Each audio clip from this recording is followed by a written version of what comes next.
Hi friends, అందరికీ good morning. మీరు చూస్తున్నారు money junction Telugu YouTube channel. Friends, ఈరోజు ఈ వీడియోలో మనం సుకన్య సమృద్ధి యోజనకు సంబంధించి కంప్లీట్ డీటెయిల్స్ అయితే చూద్దాం. అంటే ఈ స్కీమ్లో మనం ఇన్వెస్ట్ చేయడం వల్ల మనకు ఎటువంటి అడ్వాంటేజెస్ ఉన్నాయి, ఎటువంటి డిసడ్వాంటేజెస్ ఉన్నాయి, తర్వాత దీనిలో అకౌంట్ ఎవరెవరు ఓపెన్ చేసుకోవచ్చు, ఎంతమంది ఓపెన్ చేసుకోవచ్చు, తర్వాత మీ యొక్క అకౌంట్ని ఎవరు ఆపరేట్ చేస్తారు, పేరెంట్స్ ఆపరేట్ చేస్తారా, గార్డియన్స్ ఆపరేట్ చేస్తారా, లేదా పిల్లలు ఆపరేట్ చేసుకుంటారా, తర్వాత డిపాజిట్ లిమిట్ ఎంత, మనం ఎంత డిపాజిట్ చేయాలి, మినిమం ఎంత ఇన్వెస్ట్ చేయాలి, మ్యాక్సిమం ఎంత ఇన్వెస్ట్ చేయాలి, ఎలా ఇన్వెస్ట్ చేయాలి, పోస్ట్ ఆఫీస్లో ఇన్వెస్ట్ చేయాలా, ఎస్బీఐలో, బ్యాంక్లో ఇన్వెస్ట్ చేయాలా, ఇలా తర్వాత వడ్డీ రేట్లు ఎలా ఇస్తారు, ఈ వడ్డీ రేట్లు ఏమైనా మారుతాయా, తర్వాత టెన్యూర్ మీరు ఎన్ని సంవత్సరాలు కట్టాలి, తర్వాత ఎన్ని సంవత్సరాల తర్వాత మెచ్యూరిటీ పీరియడ్ ఉంటుంది, తర్వాత ఒకవేళ మీరు ఏదైనా నెల లేదా ఏదైనా ఒక సంవత్సరం మీరు కట్టకపోతే ఏమవుతుంది, కట్టకపోతే మళ్ళీ మన అకౌంట్ డిఫాల్ట్ అవుతుందా, డిఫాల్ట్ అయిన అకౌంట్ని మళ్ళీ మనం రివైవ్ చేసుకోవచ్చా, తర్వాత మనకి మధ్యలో అమౌంట్ అవసరమైతే పార్షియల్ విత్డ్రాల్ చేసుకోవచ్చా, లేదు మనం కట్టలేకపోతే ప్రీమెచ్యూర్ క్లోజర్ చేసుకోవచ్చా, మెచ్యూరిటీ పీరియడ్ ఎంత ఉంటుంది, తర్వాత దీంట్లో ట్యాక్స్ బెనిఫిట్స్ ఎలా ఉంటాయి,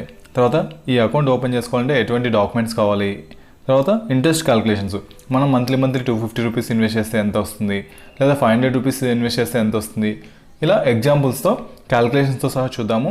ఫ్రెండ్స్, ఇంకా మన ఛానల్ ఎవరైనా సబ్స్క్రైబ్ చేసుకున్నామంటే సబ్స్క్రైబ్ చేసుకొని పక్కన బెల్ ఐకాన్ క్లిక్ చేస్తే మన ఛానల్ వచ్చే కొత్త వీడియోస్ మీకు ఎప్పటికప్పుడు నోటిఫికేషన్లో వస్తుంటాయి.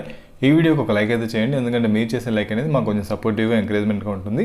Thank you friends. ఇక టాపిక్లోకి వెళ్దాం. నెక్స్ట్, ఈ అకౌంట్ ఎవరు ఓపెన్ చేయొచ్చు అని చూస్తే పేరెంట్ లేదా గార్డియన్, వాళ్ళ ఆడపిల్ల తరపున పేరెంట్ లేదా గార్డియన్ ఓపెన్ చేసుకోవచ్చు. పాపకు వచ్చేసి పుట్టినప్పటి నుంచి 10 సంవత్సరాల వయసు ఉంటే సరిపోతుంది.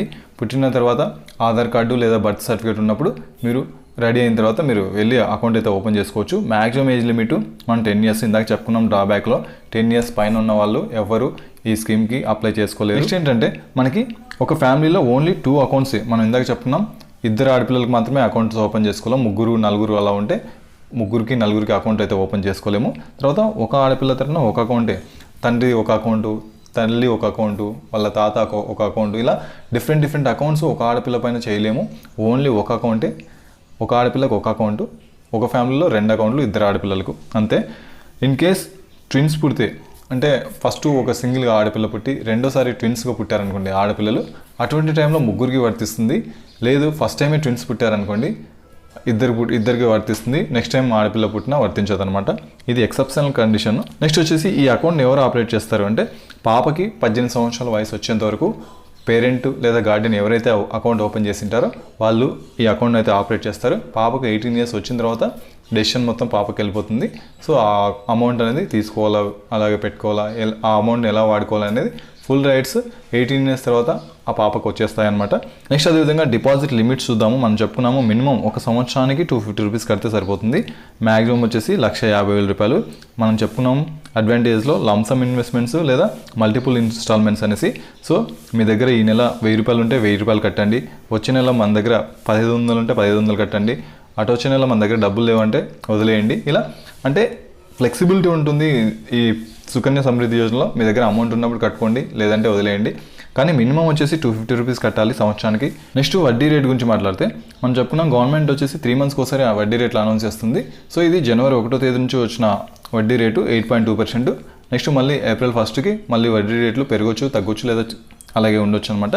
సో ఈ వచ్చే వడ్డీ రేట్ అనేది మనకు 8.2% అయితే ఇవ్వడం జరుగుతుంది. మీరు ఎప్పుడు ఇన్వెస్ట్ చేయాలి, మనం మంత్లీ కడుతుంటే ఏ డేట్ లోపల కట్టాలి, లేదా ఇయర్లీ కడుతుంటే ఎప్పుడు కట్టాలి అనేది చూస్తే చూడండి, ఇక్కడ 5th డే క్యాలెండర్లో ప్రతి నెల మీరు 5వ తేదీ లోపల మీరు కట్టారనుకోండి ఆ మంత్కి సంబంధించి ఇంట్రెస్ట్ క్యాలిక్యులేట్ అవుతుంది.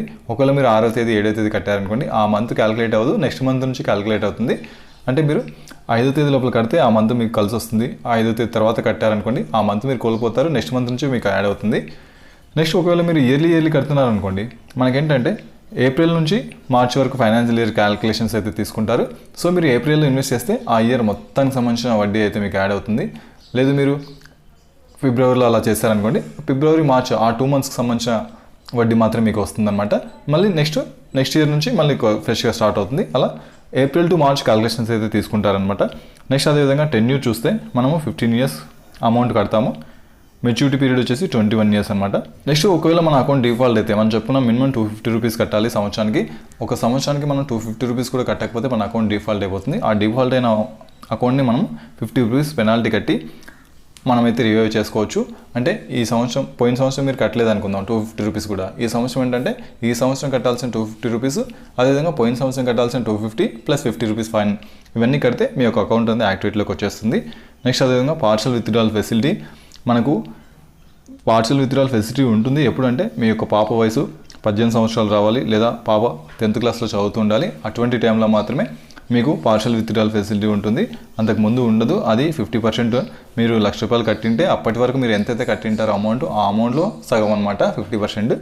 సో మీరు అప్పటి వరకు మీరు 10 లక్షలు కట్టారనుకోండి అనుకుందాం. సో మీకు 5 లక్షల అమౌంట్ వస్తుంది. ఈ తీసుకున్న అమౌంట్ ఏదైతే ఉందో, ఫర్ ఎగ్జాంపుల్ 50,000 అనుకున్నాం కదా, ఈ 50,000 అమౌంట్ మీరు ఒకేసారి తీసుకోవచ్చు, లేదా మల్టిపుల్ ఇన్స్టాల్మెంట్స్లో తీసుకోవచ్చు అనమాట. అంటే సంవత్సరానికి ఒక 10,000, సంవత్సరానికి 10,000 లాగా 5 సంవత్సరాలు 5 ఇన్స్టాల్మెంట్లో తీసుకోవచ్చు. 5 కంటే ఎక్కువ ఇన్స్టాల్మెంట్స్ మీరు తీసుకోలేరు అనమాట. నెక్స్ట్ అదేవిధంగా దీనికి సంబంధించి ప్రీమేచర్ క్లోజర్ చూస్తే, మనం ప్రీమేచర్ క్లోజర్ చేసుకోవాలంటే అంటే మనం ఇంకా కట్టలేము, మనకు వద్దు ఈ అకౌంట్, మనకు పెద్ద బెనిఫిట్స్ లేవని మీకు అనిపించి మీరు క్లోజ్ చేసుకోవాలనుకుంటే క్లోజ్ చేసుకోవచ్చు. అది ఎప్పుడంటే మీరు అకౌంట్ ఓపెన్ చేసిన 5 years తర్వాత మాత్రం మీరు అయితే ఈ క్లోజ్ అయితే చేసుకోవచ్చు. అది కూడా స్పెసిఫిక్ కండిషన్స్ చూపించాలి. ఎప్పుడంటే ఎప్పుడు ఎలా అంటే అలా మీరు క్లోజ్ చేసుకోలేరు. అకౌంట్ హోల్డర్ ఎవరైతే ఉంటారో వాళ్ళు చనిపోయినప్పుడు, లేదా ఎక్స్ట్రీమ్ కంపాషనెస్ గ్రౌండ్స్, అంటే మీరు యొక్క అకౌంట్ హోల్డర్ ఎవరైతే ఉన్నారో వాళ్ళకు పెద్ద డిసీజ్ రావడము, లేదా గార్డియన్ వాళ్ళు ఎవరైనా చనిపోవడం, ఇలాంటి సిచ్యువేషన్లో మాత్రం ప్రీమేచర్ క్లోజర్ చేసుకుంటాము, లేదంటే లేదనమాట. నెక్స్ట్ మనకు మెచ్యూరిటీ విషయానికి వస్తే మనం చెప్పుకున్నాము 21 yearsకి మనకు మెచ్యూరిటీ అయితే అయిపోతుంది ఆ అకౌంట్. ఆ తర్వాత మనకు అమౌంట్ వచ్చేస్తుంది. తర్వాత ఏంటంటే లేదనుకోండి, మీ యొక్క పాప వయసు 18 సంవత్సరాలు నిండినప్పుడు, లేదా మ్యారేజ్ అప్పుడు మీరు అమౌంట్ అవసరమైతే తీసుకోవచ్చు. ఒకవేళ మీరు మ్యారేజ్ టైంలో అమౌంట్ తీసుకోవాలనుకున్నారనుకోండి, మ్యారేజ్ కంటే 1 నెల ముందు తీసుకోవాలి, లేదా మ్యారేజ్ తర్వాత 3 months తర్వాత తీసుకోవాలి.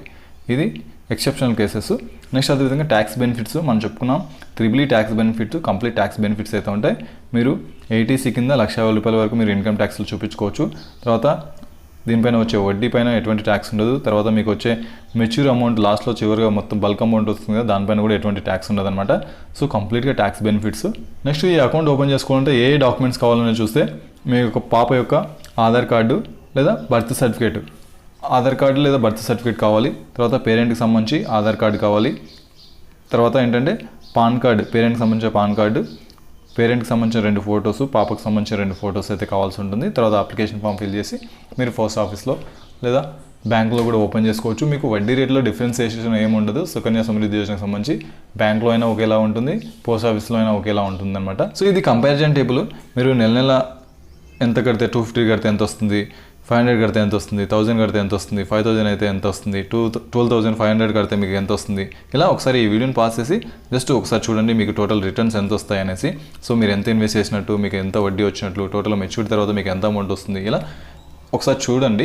సో ఇది ఫ్రెండ్స్ ఈ సుకన్య సమృద్ధి యోజనకు సంబంధించి. ఫ్రెండ్స్ ఈ వీడియో మీకు ఉపయోగపడిందని అనుకుంటున్నాను. ఇలాంటి మరిన్ని వీడియోస్ కోసం మన ఛానల్ సబ్స్క్రైబ్ చేసుకొని పక్కన బెల్ ఐకాన్ క్లిక్ చేస్తే మన ఛానల్ వచ్చే కొత్త వీడియోస్ మీకు ఎప్పటికప్పుడు నోటిఫికేషన్లో వస్తుంటాయి. ఈ వీడియోకి ఒక లైక్ అయితే చేయండి, ఎందుకంటే మీరు చేసే లైక్ అనేది మాకు కొంచెం సపోర్టివ్గా ఎంకరేజ్మెంట్గా ఉంటుంది. Thank you friends.